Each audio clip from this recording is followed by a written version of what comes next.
let's get started here. I have my guest, Dr. Doug Hendrix, and his peer Ebony Lee on the line today. It looks like we get people joining. It is summertime. Who knows who's on vacation right now?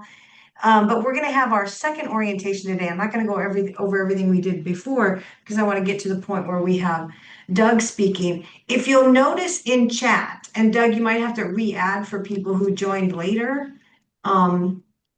There's a new article out on Omni-AI talking about the plasmic mind, and there's a new paper out that is talking about the shift in the market, and you have the access to this PowerPoint deck that I'm going to go over today. Okay, so let's just get started. Stop me if you have like a sudden question or put it in chat.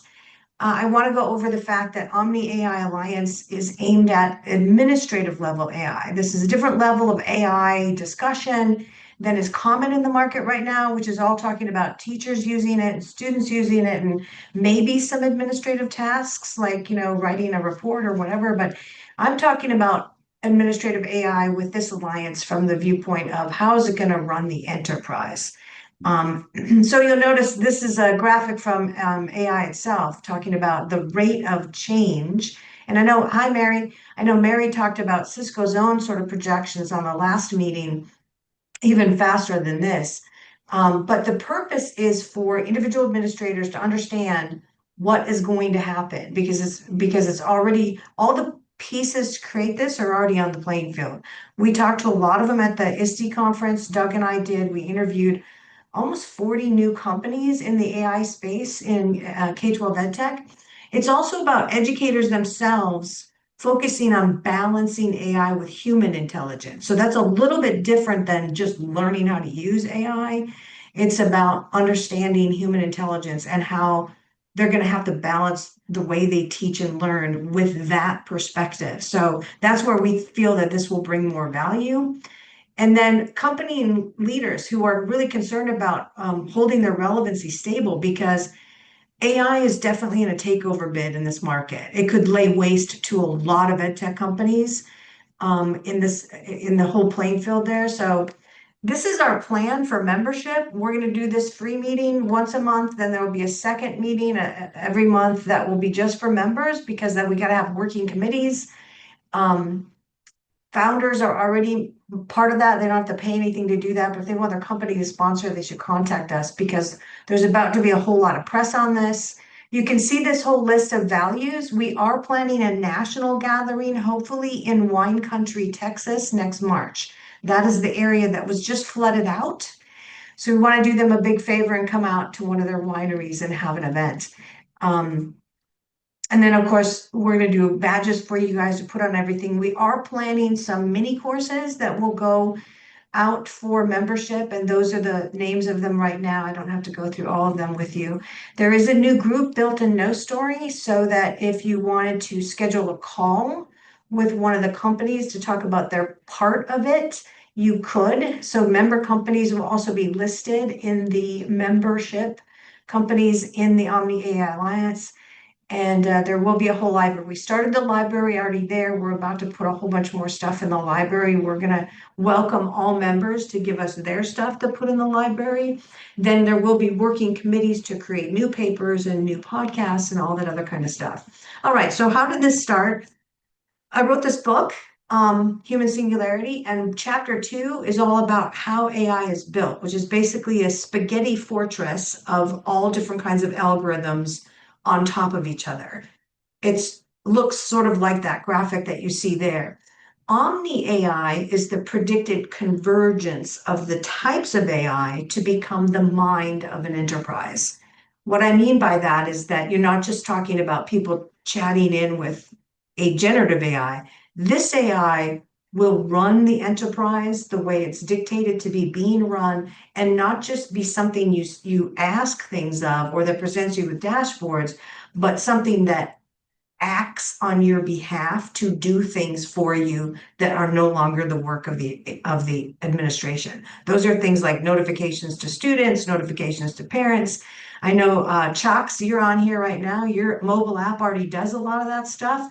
So like I said, all of the pieces for this Omni wave that's about to hit are already on the playing field.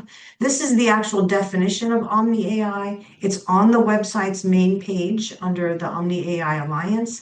Essentially, like I said, it's the mind. We're in the stage of narrow AI nationally. The reason for this alliance is to prepare people in the market for Omni AI to start putting their steps in. And the reason they want to do that now is because they can't get the teachers they need. They're normally losing students anyway. They're losing budget.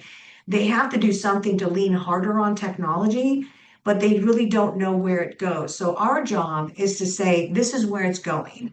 Let's start building all the little bricks together.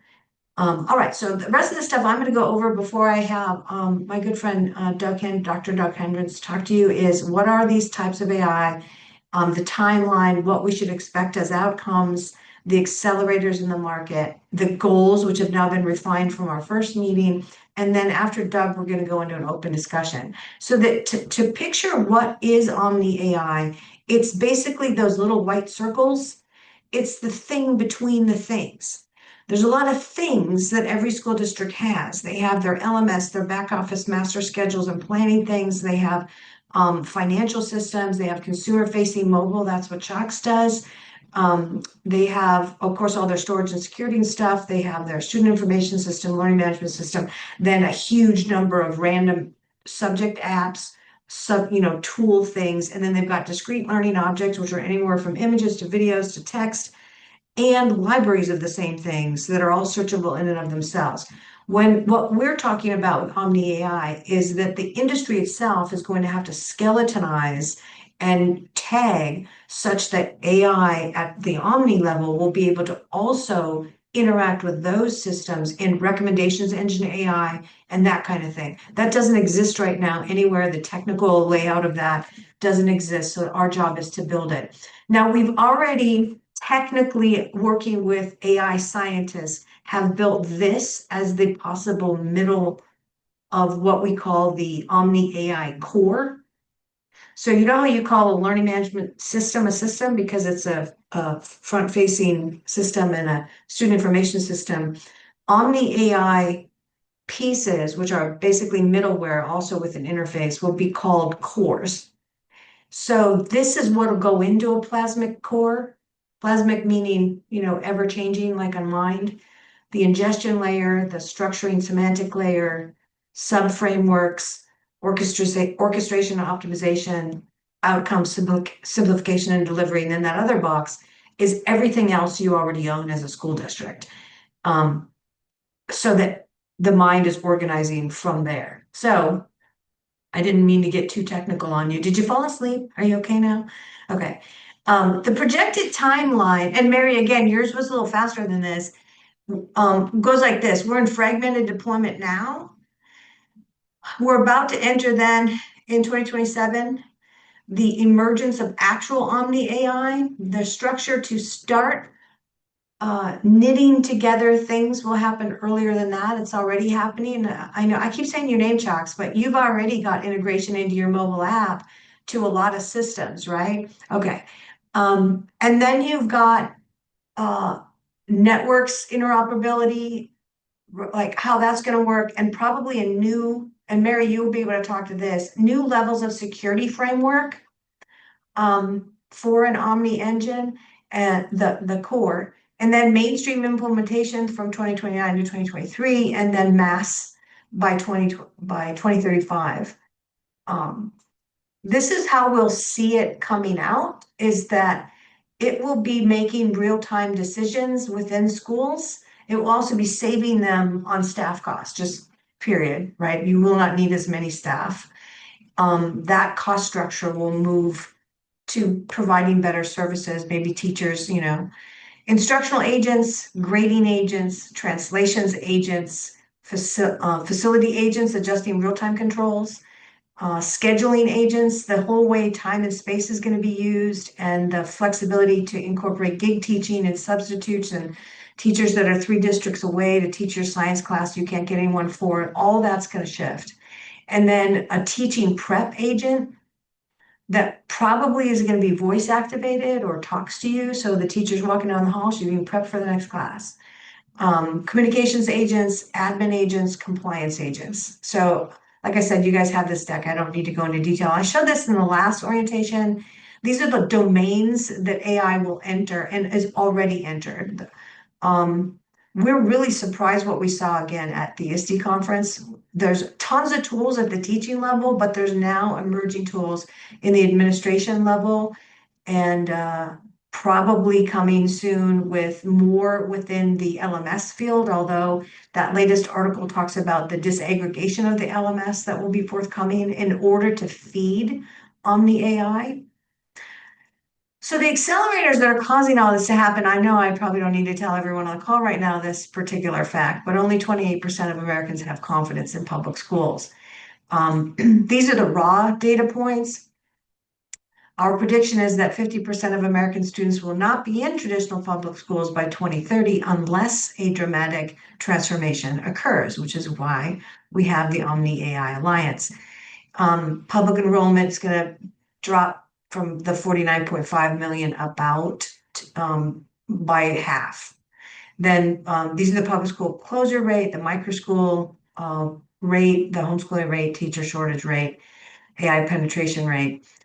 The thing that's surprising to me is we're predicted to lose another 6% of teachers by the end of this year.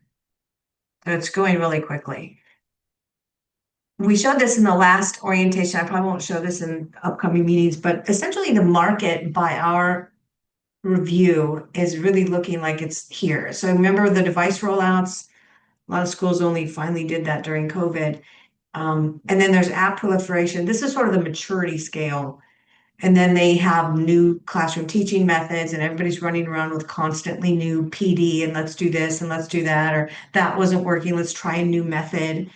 Then they're doing things to attract and retain students, like initiatives like STEM, CTE, let's buy drones, let's buy robots, let's teach kids this, let's teach it. It's all polish on the beast. Is like, what can we do? Then they're realizing step 5 that there's an expectation that every student has personalization. They come out and start saying, well, every student has an IEP, right? Like, how are we supposed to run this show? There's no whole group anymore. Everybody's their own individual, and we're built for a whole group. And so then they start noticing the attrition, the lack of teachers, the absenteeism, the low achievement. So they do this. They say, we have too many apps. We need to get rid of them and give teachers raises. So they try to do app inventory refinement. Where we're at nationally is just prior to realizing they're at the top limit of innovation given their form. They've hit a ceiling, and until they move forward, that nothing's really going to be fixed. It's all going to be Band-Aid. So right now, what you're hearing nationally is, let's take away the phones from all the kids. Let's fall back to worrying about our human community. Most superintendents, while we were on the road this year, were saying things like, we need, like, our brand is human, and we're warm and loving and community and blah, blah, blah, and all that kind of stuff, and like sports, So that's actually the kind of rhetoric you hear from a lot of superintendents. It's a fallback position. And if you know history, it tells you a lot about what's about to happen nationally and is happening as they lose more kids. Here's 2 new data points. This first one is from the 74. 60% of teachers are already using AI, saved up to 6 hours a week for them. You'll notice what they're using it for. And when you notice this, if you're an ed tech company, this should scare you, because there's a lot of companies that are doing those things as service apps to the market. If AI replaces them, then then a lot of companies are not going to find themselves relevant either. And this graph also from the 74 will tell you why. You can see that using it a great deal. They've got adaptive learning software. They're also using a lot of chatbots. But the overtaking thing is the chatbot. Okay. So what's our job? Our primary job with this alliance is helping people understand what we're talking about when we say Omni-AI, because it's not the same as the consumer level.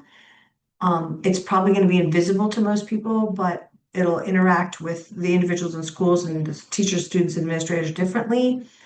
And it's aimed 100% at transformation, not the usual, let's just add something else in, or let's retrain the teachers this way. Let's have a different rally slogan.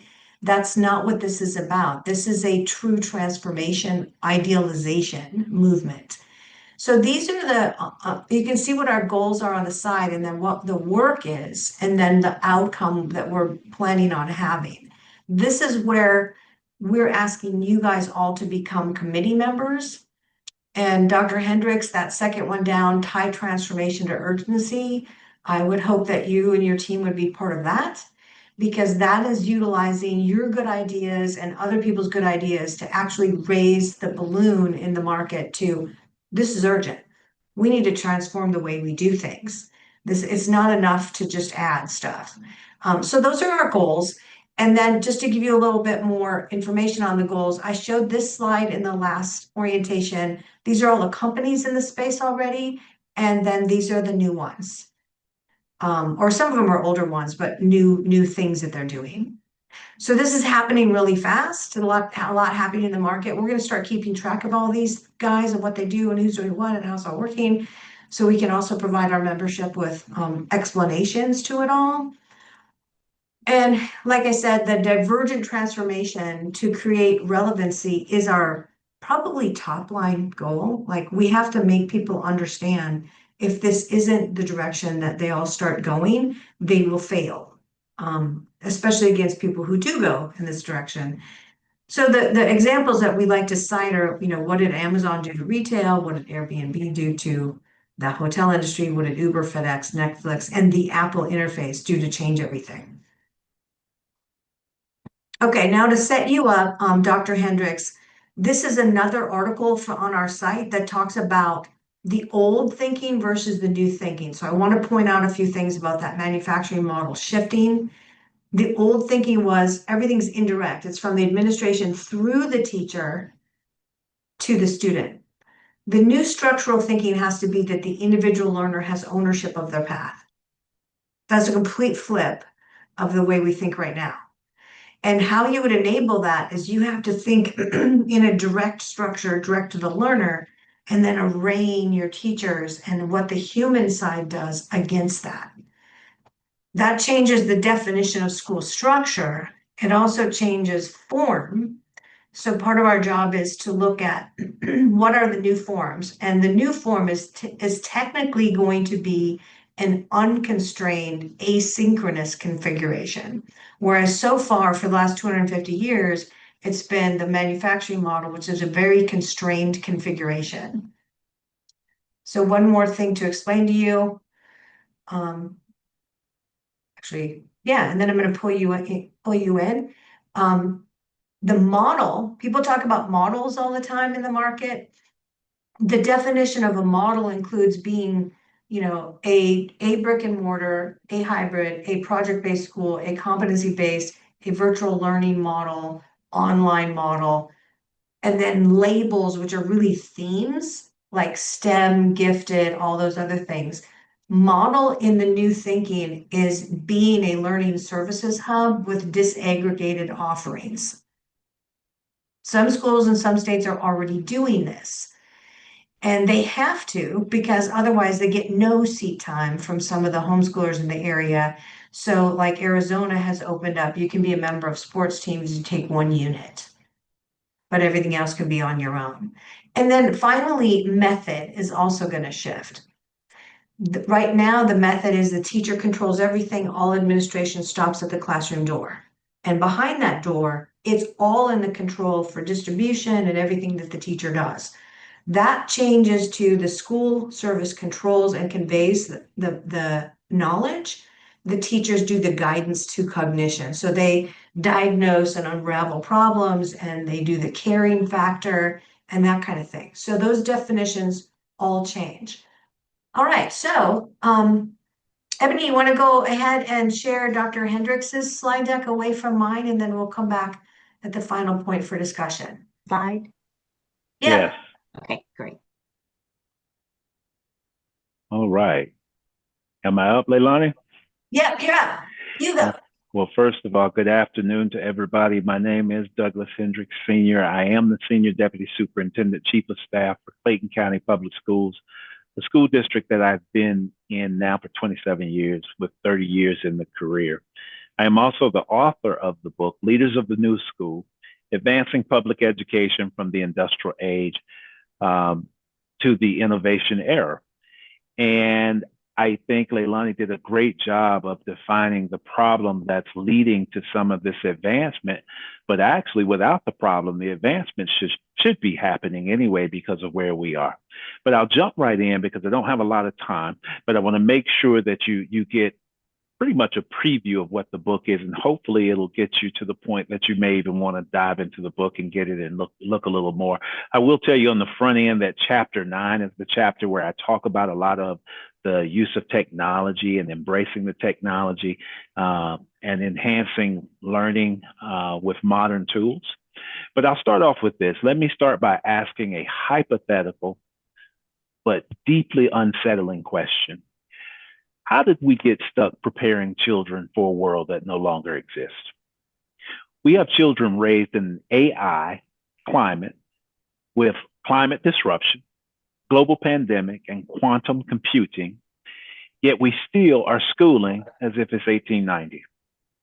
We have students in rows, we have bales, we have age-based sorting, we have one-size-fits-all lessons. We're running the Jetsons children through a Flintstone system is what I'm trying to say to you. Our school system, the one that shaped our parents and grandparents, was never built to produce innovation. It was built to produce obedience. It rewarded sameness. It crushed difference. And for too long, we've been tweaking this broken system, shuffling the chairs of the Titanic. But here's the truth that we all must face. You cannot retrofit a model that was never designed for the world that we live in today. What we need is not another reform. As Leilani said earlier, no time for Band-Aids. We need reconstruction. So let's walk through. I want to talk to you just about four pieces of this and make sure that we share some common understandings, with the first being what has been up to this point the most important dynamic in schools. First, we must reinvent the role of teacher entirely. My book discusses a master teacher, apprentice teacher model, and it's a blueprint for excellence. Think of it as a teaching ecosystem, not just a classroom job. So our master teacher, our most skilled professionals, don't just teach. They lead, they coach, they create curriculum, they broadcast best practices across buildings. As Leilani said, for schools that have problems getting teachers, you may be sharing a teacher with another district, another building, or otherwise. And they may even be doing it across borders if necessary. And while they do that, they mentor apprentices, future educators, who are learning the craft in real time, not in isolation as they do now. This is not a shortcut to certification. We believe that it will be a pipeline of power and a pipeline of preparation. The time is over for random classroom placement. Every child deserves to learn from greatness, and every aspiring teacher deserves to be coached by it. And that's why we have that model, and you can check it out in the book. Now let's talk about what happens early on, because that's where it begins or breaks for students. The book goes on to talk about modular learning and how it is foundational. We stop marching kids forward because of how many birthdays they have. Instead, we assess mastery. From pre-K to age 8, students are immersed in literacy, numeracy, and this is deeply and it's intentional. And we talk about integrating science and social studies through storytelling and real-world experiences. But the anchors are always strong reading, fluid math, and executive functioning. And I invite you, if you don't know much about executive functioning, to see how it can help you, not only with children's organizational skills, but also with their discipline. This is not a drill and kill early childhood plan, it's a launch pad. And here's the radical shift. Students don't fail grades here. They master levels. They move when ready, because readiness is not a number. It's a skill set. And so from there, we go from the teacher to talking about some of the pathways, teaching to students' interests. If you believe that everyone has a passion and that passion can be parlayed into a genius, you have to understand that schools have to start teaching children what they need to meet their skill to make them successful, rather than teaching just a set group of skills for children to conform to. So we don't wait until high school to ask the child what they love. We expose them early to art, to healthcare, to aviation, to cybersecurity, whatever it may be, not in theory, but in practice. That's why we partner with industry. That's why we build real world pathways with certifications, fieldwork, and mentorship. And by high school, students aren't asking, why do I need to know this? They're asking, how do I get to know more of this? And when they graduate, they're not left dangling in decisions. They're enrolled, they're employed, they're enlisted, or they're entrepreneurs. 4 E's, 4 exits, infinite possibilities. And I must talk to you about leadership. Now, I want you to picture the principal in this system. She's not a compliance officer. She's not a crisis manager. She's a coach, a curator of culture, a strategist. In our model, leadership becomes architectural. Every leader becomes a builder, not of buildings, but of belief systems and performance systems. They're in classrooms, on walkthroughs and coaching sessions. They triangulate what's working, what's missing, and what's next. They no longer sit in meetings, parsing spreadsheets, metrics that mean nothing to students. They sit with teachers, with families, with purpose. And then let's talk about the elephant in the room. It's always the elephant in every classroom, and that's testing. In our vision, testing is no longer a sorting hat. It doesn't crown winners and cast away the rest. Testing becomes a diagnostic lens, a way to see where growth is possible, understanding that when everyone fails, we do not punish kids, we train teachers. When most succeed, we don't slow down, we accelerate. Assessment becomes now a flashlight rather than a hammer.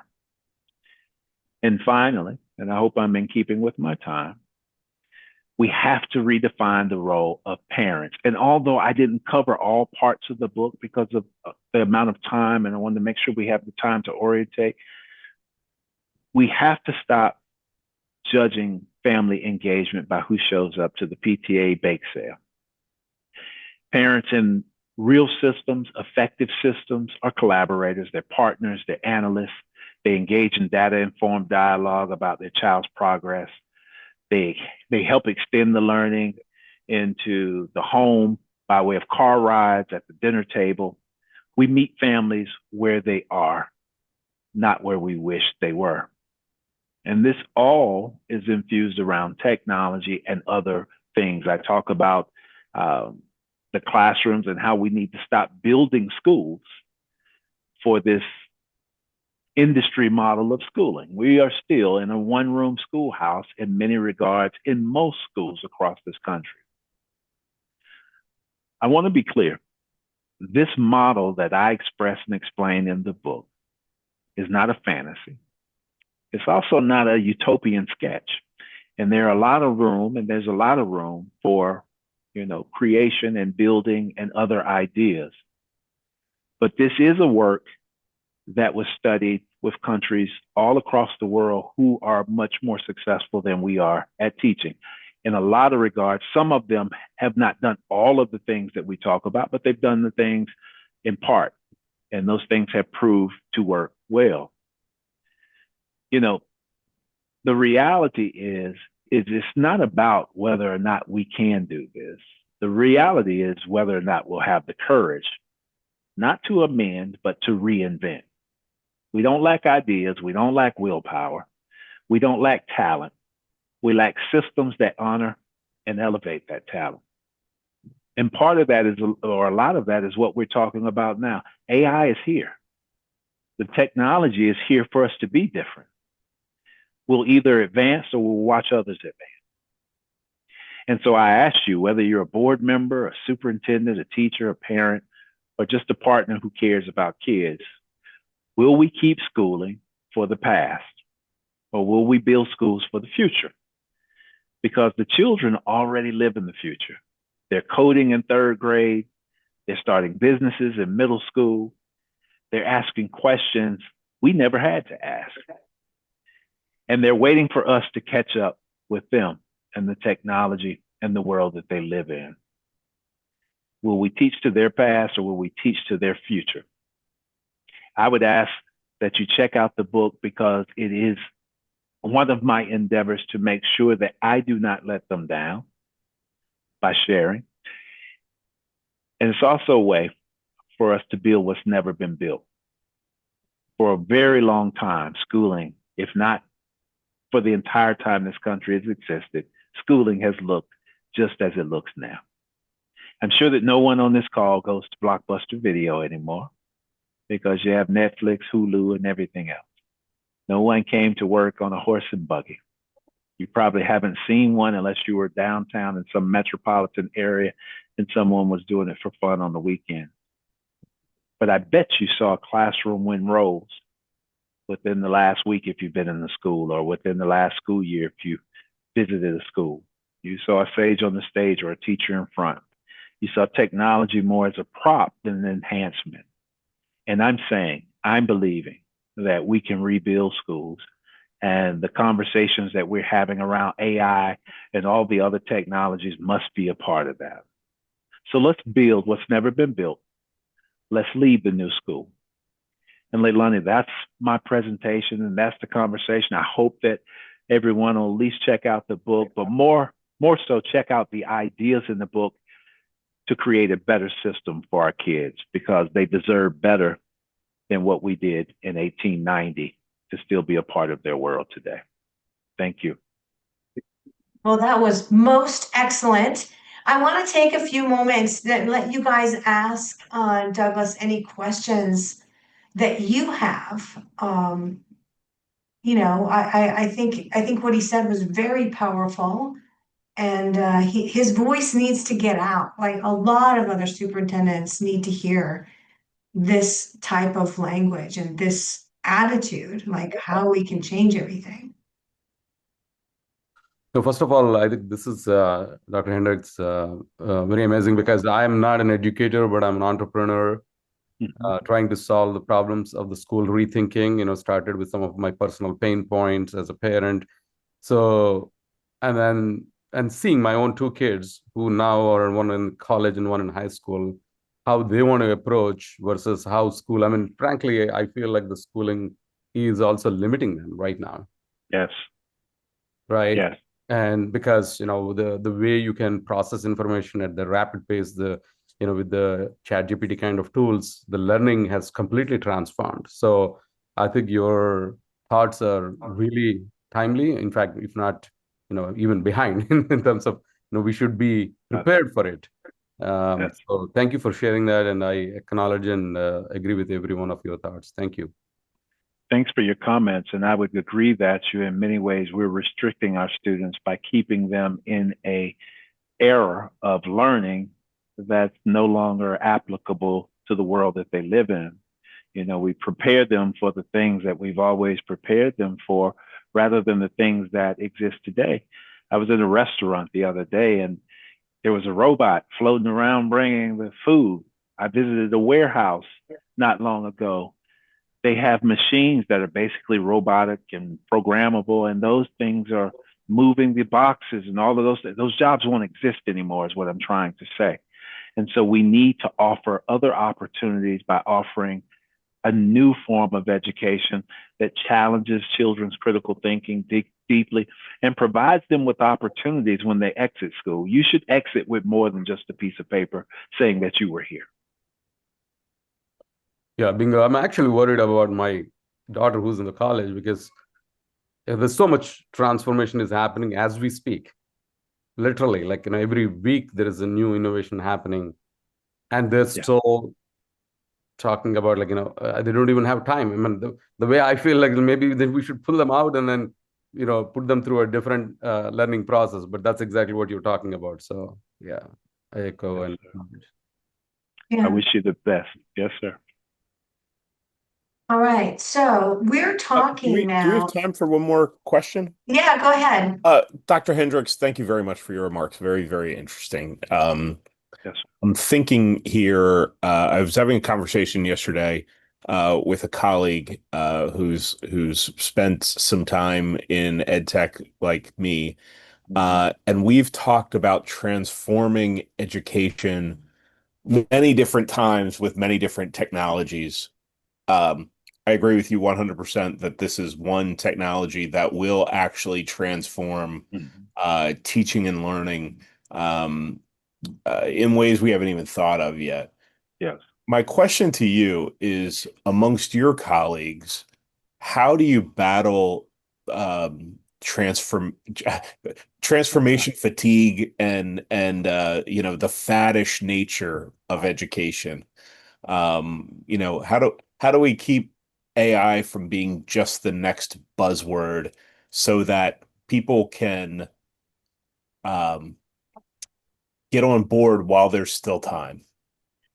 And that's a great question. And as you know, if I'm being honest, and some of my colleagues are here and they're longstanding as well, educator minds are some of the most difficult to change, and their habits are even harder to change than their minds.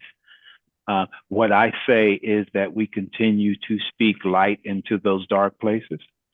I would challenge all of you who are dealing, and I would say all of us, since I'm involved with the mission of what we're trying to do here. Let's not let AI be a Band-Aid. It has to be foundational to the new school model. I envision, I was reading very recently that if AI may be producing what would help us with the teacher shortage. And I know some people don't want to hear that, but what is it that you do when people are no longer going into the teaching? Right. You're going to have people who are managing the room, and the children are going to be learning from, the technology. And so we've got to make sure that it's foundational, that it's well thought out. I don't know if they've learned how to infuse empathy into AI or if they ever will, but that's the one thing that concerns me, but it's coming. So let's make sure it's not a Band-Aid. Let's make sure that we're not like plugging a hole in a tire. We need to change the whole tire. Education doesn't need another reform. It needs a recreation. Thank you. Yes, sir. Roland, do you have a comment? I could see it on your. I've known you for years, Roland. I know you have a question.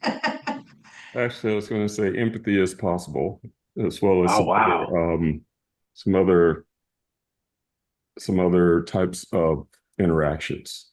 Wow. Just kind of something you might want to consider here. OpenAI just recently made a deal with Google to purchase more infrastructure, even though they are owned by Microsoft. Mm-hmm. Reason being is that they want to create a companion. Mm-hmm. In other words, an AI that just lives with you. As you know, Meta AI is already there. You can download the app and it just basically will be whatever you want it to be. So if you start to think about that from the standpoint of education, being to have students having a companion that basically becomes responsible for their education, that can also generate content. So basically LMSs go away, learning apps go away. A lot of things go away because it can all happen with the companion. Wow. That is something that is possible like right now today. Yeah. Yeah. And Roland, what do you think about the news coming out that the Chinese AI is way ahead of ours? DeepSeek? Yeah. When you start talking about DeepSeek, Gemini, Claude, of course, all the ChatGPT versions, they're all generative AI, which basically is one specific type. Yeah. They each excel at different things. Mm-hmm. So when, you can't make a blanket statement about, well, this one's better than this one. Because, like, for example, if you're going, let's say if you were talking about AI that generates code, Claude is Anthropic's Claude is the best one for that. For mathematical operations, Google Gemini is the best one for that. So it depends on what domain of what you're trying to get it to do. Okay. DeepSeek, like for example, DeepSeek and Meta are more prone to hallucinations than some of the others. Mhm. And the other thing is, like, whenever there's a comparison, right? The comparison may be based on a number of things. How it was trained, how quickly it responds. Accuracy of response is something very subjective. Plus, as you start to narrow the application, right? Let's say if we were trying to build, have something that leveraged small language models for the sake of learning, then that takes you completely out of that space into more custom solutions. So, and ultimately it all depends on how much hardware it's sitting on too. Right now. Yes, I put this back up for you, Roland. Based on what you said and even bringing up the differences, I think that moving administration, I just realized this, I'm just sharing this out loud. I just realized that this is possibly a nationally competitive issue. The model shift that Dr. Hendrix talked about, enabled by the types of AI coming together into a plasmic core, an Omni-mind for the schools. Each school having an Omni-mind, or maybe the district-wide school or statewide, whatever, I don't care. That means maybe what we need to be doing as this alliance is presenting this as a nationally competitive issue to get funding from the feds. There are already organizations walking down that street. The other thing is, when you start talking about sentient school, plasmic core, whatever, you're probably talking more about agentic AI than generative AI. Generative AI has a window of application. Agentic AI is where you start to talk about systems that can communicate and actually move things towards outcomes. And there are right now 4 protocols, specifically Anthropic, Google, Cisco, and who else? Oh, IBM, that kind of own that space. There's not a Chinese competitor. Mary, is that true? Mary, do you guys, Cisco's in that? Okay. And so, yeah. So Roland, did you just volunteer for the technical side to build the language for the plasmic core? you just walked me into that, right? You walked right into that, Roland. You set me yeah, up. because I see you being committee chair for what I'm showing on the slide right now. Right, you and Mary, committee chairs of that, and then Doug, you're on the policy side, the transformation policy side. Is that okay? Yeah. And everybody else that's invisible and won't turn your camera on, you're going to get volunteered too for doing actual stuff in this alliance. Don't try to be a stranger. Make it easy on us here at Learning Council. Chalks, you're going to have to volunteer to be on the technical side, because you've already got mobile embedded AI and you've already got a lot of the APIs strung to these systems. So yeah, happy to be part of the coming this is together. exciting. Yeah, Go ahead. no, I just want to say happy to be part of that, and I think we're making some of the things that we're talking about, like using the agentic AI, particularly in terms of how we play in the parent communication space, like how to make it accessible so that parents have always had questions, but they don't get that unless there's layers and layers of communication gaps. So AI can do a lot of things. For example, you have websites that have a lot of your policies, but parents just don't have an easy way to get to them. Right. We're talking about things that can streamline a lot of parent access to actionable things, down to individual student specific things. I would like to know how my child is doing in the class and school, and what are the issues and so on, and what the what the policies have been put in place to get my child to the next level, or maybe I have some ideas about what I want my child to do, and then how can I use the AI to guide it and maybe make the educators part of that process. So there's a lot of ideas that we have been working on. So this is definitely aligned to our vision of thinking. So happy to be part of it, and then help to be an enabler in this case. Yeah, and then in coordination with people like you, Dr. Hendrix, who have at the leadership level saying, we got to change, we got to transform. The model you put out, the model you've heard me talk about that incorporates time AI, there's several others. There's like a lounge model coming out. And of course, the old Dalton model. There's things, there's something we have to do to align that with what types of Omni-AI cores would be needed. So I'm going to put all these thoughts together just so you guys know after this, and everybody's going to get an email saying, here's the committee. This is the first point of work we need to do. And it's really just eyeballs and looking out and seeing what you think. Mary, you look like you want to say something. Well, and I have just so many thoughts, and we just launched another AI for employees at Cisco. So this is our like 10th iteration of AI, so that we keep our data safe and that we can now use. It's an AI that will take up to 10 other LLMs, as well as our 5 that we own internally, and then bring everything together. So as we're working with customers and things like that, we can draw from so many different things, but yet we're keeping our data lake very safe and secure. And I think this is some of those big core pieces that not only is it the security of our AI, so that we're not hallucinating and we have secure and accurate data that we're accessing, but also that ability to think differently on how we use AI within the district and for district purposes, like this group is about, and keeping that separate again then from how we use it for the teaching and learning. And I just chatted to Doug, and so I'll say it out loud here.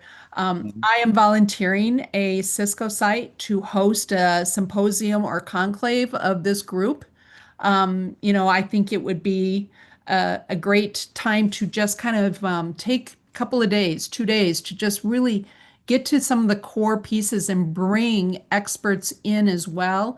And so as we plan through something like that, who are some of the experts within that AI space that we can also continue to, ask to come in and kind of guide us through conversations that we're having, because this is exciting stuff for me. And I'll just stop there because, yeah.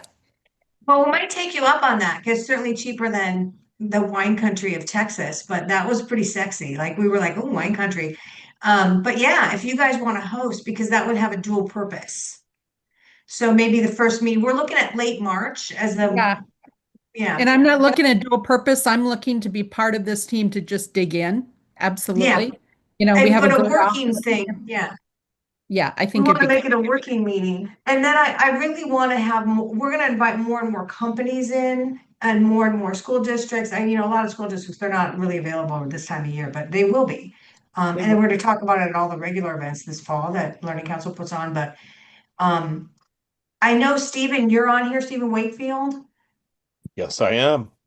Yeah, what are your thoughts on the curriculum side, right? Like AI being able to sit above everything, like kind of like SSO has just been a single sign has just been a way to like have a single password for everything. How do you Right. feel about an AI agent above all types of publishers? That's Well, actually, yeah, I it's think it, yeah. it's freaking you out. No, not freaking me out. I mean, I think a lot of the challenge is scope and sequence, right? Like scope and sequence is already the driver sitting on top of content. So, I would defer to Dr. Hendrix or the other educators here on the phone. are on the line here, but that, you know, as an education administrator, you kind of don't want a lot of variance on the content used within the classroom, right? Like you want to have some specific lanes, your core curriculum, some vetted, trusted supplemental resources that allow you to personalize. But you know, Can I just stop you there for a second, Stephen, though? sure. Because I want to take you into another world for a second, like what Dr. Hendrick was talking about. If we leave through AI the pure play of whole group, and we move to individualization, I'm not saying that you lose all normalcy of path, scope and sequence. I'm saying scope and sequence now can become more liquid. That's actually a term from Omni-AI itself, liquid curriculum. But what you would also be able to do if you're adding the other forms of AI is run auto cohorting on top of it. So you don't completely lose the dynamic of students co-learning, how you like I ask a question, you ask a question in the room. But there's only 8 of us in this particular meeting, in this particular cohort with that teacher, right? And Right. it's not the same as the teacher having a whole group all the time. They're roaming, they're affiliated to 3 other schools, and they've got, do you see what I'm saying? Yeah, I don't disagree. I do think though, and again, I would defer to the educators on the phone that like, between standards, scope, sequence, you are creating a garden wall around what content is used in the classroom. Now, certainly, I think it is a powerful idea to have AI help define, tie together. Well, I should say not define. I think it is a powerful idea to have AI bring together all of the various data points about students, the assessment data points, the attendance data points. Basically like in Bloom, wanted to do Yeah, years ago. that's like a swear word, right? In Bloom? Well, once upon a time it was, but now we're quickly moving towards it, right? I mean, Yeah. I think that in Bloom's probably biggest sin was that it was before its time. But now we're Well, seeing also it did some pretty shady policy things. well, nevertheless, Yeah. the challenge now is I've got all of this ed tech that generates lots of numbers and lots of data, helping make that data more actionable so that within my scope and sequence and within my standards, I can find the right content to zero in on what this student I know needs to learn. So Can I is there a pose a place question for on that? that one, though? Oh, I'm sorry. Go ahead, Roland. So what the student needs to learn now would probably be more relative to, more relevant to what they are doing now, meaning that because when we start talking about data in K-12, most of the data in K-12 is what I would call institutional data. It was created by an institution to serve a specific institution, not necessarily to guide learning or help students. Agreed. But I do think what we're seeing is a new generation of ed tech tools with data that is not necessarily institutional data, but is rather real-time formative assessment data that can be used to help guide and personalize learning a little bit more for students. I Well, don't know that's if what we you want to agree or get into disagree is with what's that. that architecture, right? Pardon me? Like what's the architecture of that? Like if future models, then how does your side of the industry react? That's what I was basically saying. Say the question again. If these new models come into play that disaggregate and reorganize the traditional factory model in new ways, new ways to be defined, okay? Because there won't be just one. Then how does the industry react, right? Because it's definitely built for a whole group. Most curriculum is built. Yeah, I think that those content creators that are traditional, I'm sorry, let me put it to you this way. Those content creators that are digital first are a little bit ahead of the game because I think that many of our resources have already been created with the flexibility to adapt to exactly what you're talking about. Do I know exactly what that adaption, uh, uh, what that adaptivity looks like? I don't know right now. I think that's part of the reason why I'm on the call, and I think that's part of the reason why what a lot of people are figuring out. So I think that that's what we've got to see is where does curriculum sit in all of this, and where do Yeah. where do we lock in a meaningful way um, to help students? Yeah, because I feel like Dr. Hendricks talked about the modularization of the future. I really totally agree with that. Mhm. And so how do we work with publishers to give modularization, but not just with tags and APIs, but characterization? Because if an AI is looking down at all the potential pieces to serve to over here, right? To this pile of kids, this teacher, right? It has to have the character of what's going on inside the box over in your store, right? It can't just have tags like this is standard 1 and math 6th grade, right? Step 5, right? It can't have just that. It has to have a character. So there's more to it maybe than one ed tech has looked down the hill and said we need to worry about in terms of like, the integration that AI is going to want. And if it isn't done, then AI is going to start replacing everything, like, because that's what we're seeing at Learning Council News, right? Our research is showing AI is in a takeover bid, right? Like they're going to just roll on in. So that's what I want. I hope that you help us with, Stephen. I really do. And I know Roland, and when you were in what is Dallas ISD and also the Texas DOE, I think you'll have a lot of ideas on that too. Well, And actually, other people that are on the call. Yeah. what I was going to tell you is a number of generative platforms know state standards, understand them, and can generate content based on them. Now that's Well, there's something. that too. Yeah, I was going to ask that question. I know we talk about what it can do for students, but I think another end user for it is the teachers and how the tools can help co-design lessons. I talk about that in the book, adapt instruction and track student progress, all of those kind of things that you all know much more than I know about. But I know the things that need to be done for this to be successful and will actually help to organize the educational experience. I heard the conversation that was being had about what the instructional piece looks like. I think it's a hybrid of both.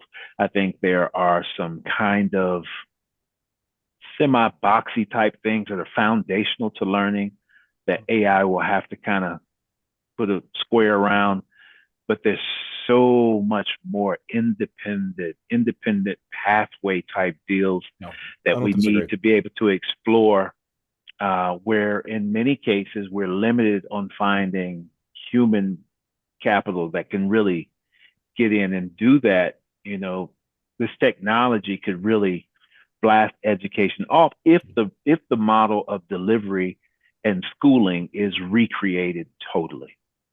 Right. My fear is this will become a piece that people grab and they'll try to make it fit into the structure that we already have.